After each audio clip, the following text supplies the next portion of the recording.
Hi there, welcome to my user news. Big claim by the Ethiopian military and military backed sources about Fano. Are these claims true or just propaganda is being spread to demoralize Fano groups and Fano supporters? Secondly, Somaliland seems that it's an oasis of democracy in this region. The news from Somali land always surprising for me. Uh, one piece of information for you from Somali land. Let's start from the Amhara region, viewers, where we know that Ethiopian military has launched a new offensive against Fano. Around 3 weeks ago, this offensive was launched.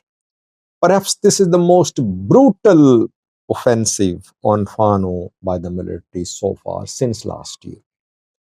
And when Colonel Gatnet and Amhara regional government communication head gave a press briefing around 2 to 3 weeks ago, we said back then that a major military operation was going to be launched.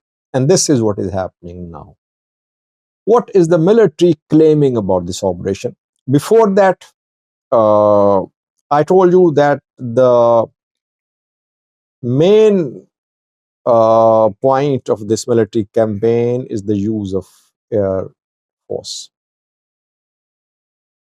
An indiscriminate air campaign is underway in Amhara. Fano fighters are being targeted, their leaders, not just leaders. One target is the leadership. Secondly, wherever Fano fighters assemble, where they gather, strikes are being conducted. Government wants to ensure that foreign fighters are not able to move in the open. And sometimes government forces deliberate retreat from a town or city. When foreign fighters enter the town, drones are waiting for them and they drop bombs. Drone strikes being confirmed by the sources too. I told you about Micha. It was 3 to 4 days. The video I told you that several strikes had been conducted in Micha, Gujum, Indica Demote as well. Then I updated you about strikes. Yesterday I told you strikes have been conducted in Gondar. Again, dozens killed in Gondar too. Other news sources are confirming now what we reported about Micha. BBC Amharic did a story. It confirmed the strikes, drone strikes in Micha. According to the BBC, civilians were killed as well. Mainly civilians were hit. Fano fighters had withdrawn from the town where the strike was conducted. Human Rights Commission of Ethiopia is confirming these strikes, though the commission says that it is gathering information to compile a report. So all sources are confirming the launch of this brutal air campaign in Amhara. Civilians will definitely suffer in collateral damage. Sometimes target is not precise, sometimes target is missed, sometimes wrong intelligence is used to carry out a strike, civilians are hit. Main target is Fano. By the way, when I did videos about drone strikes, air strikes in Tigray, I remember I faced criticism a lot by Tigray supporters, because back then I used to say that target is TDF. Civilians died too. Civilians died as collateral damage, sometimes wrong intelligence was the cause. Drone strikes hit civilian targets. Now, same is the case here too. When I'm reporting that Fano is the target, pro-Fano sources accusing me. They say you are working for Prosperity Party, you're supporting PM Abiy, you are anti-Amhara. Whatever you call me, I don't care. Target is Fano. Intelligence could be faulty. Strike could not be precise. That is why civilians will die. No matter how precise the strikes are, civilians always die in strikes, air or drone, as collateral damage. And it's very difficult to differentiate between Fano fighters and civilians. The military is making some big claims. Military has launched its activists, the unofficial sources which military backs YouTubers, and they are painting a picture of complete defeat of Fano. They say that Fano fighters are dying in drone strikes. Fano leaders, Fano commanders are dying and fleeing. And they are fleeing into Sudan and Eritrea. On the ground, Fano fighters are on the run. They are suffering casualties. They have lost connection, internal connections between among Fano groups. They are on the run. This is the picture which is being painted by pro-government sources. How true is this picture? We don't know, but for the first time, I would say, since last year, Fano groups are facing a real challenge. This is the real challenge.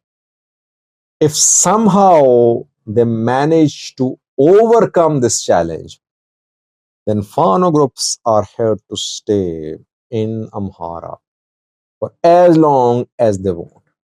This is the time when they are being tested. Just like TDF was tested.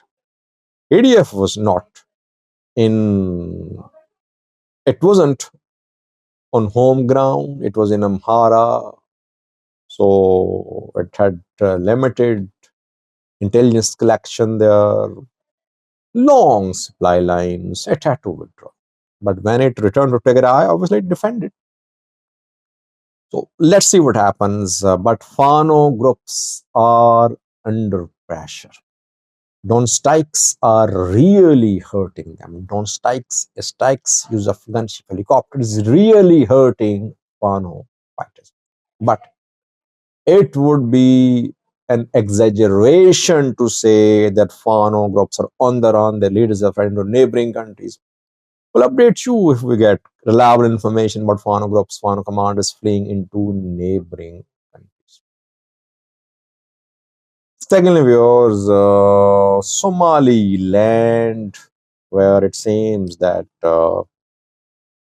what we see in Western countries is on display.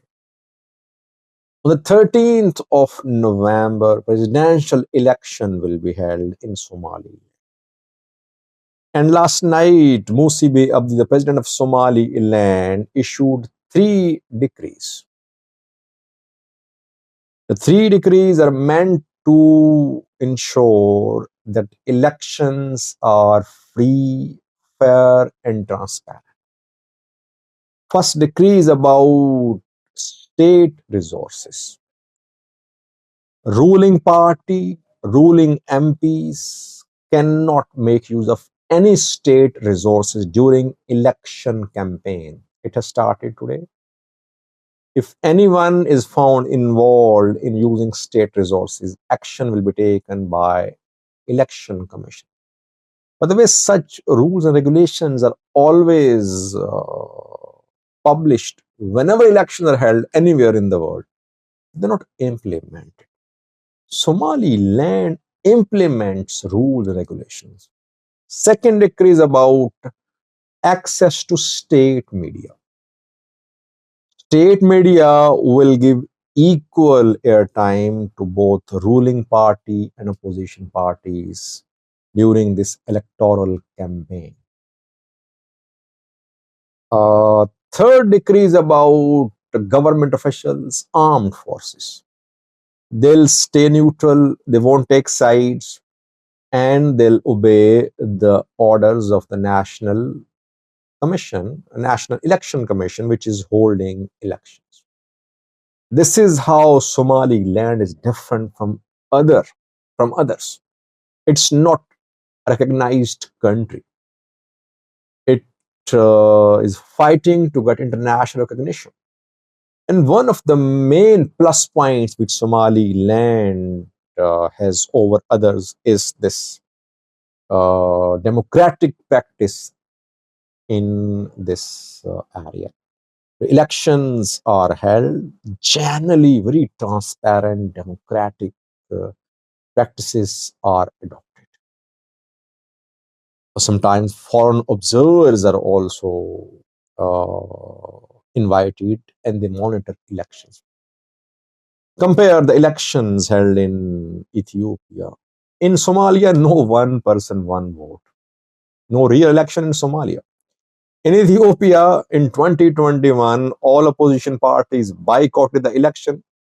PMRB's party ran unopposed. This is how election was held.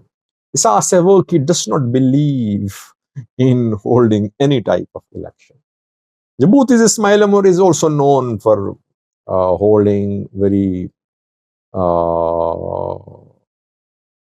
elections which are not transparent. You saw what happened in Rwanda recently, where Paul Kagame got landslide victory.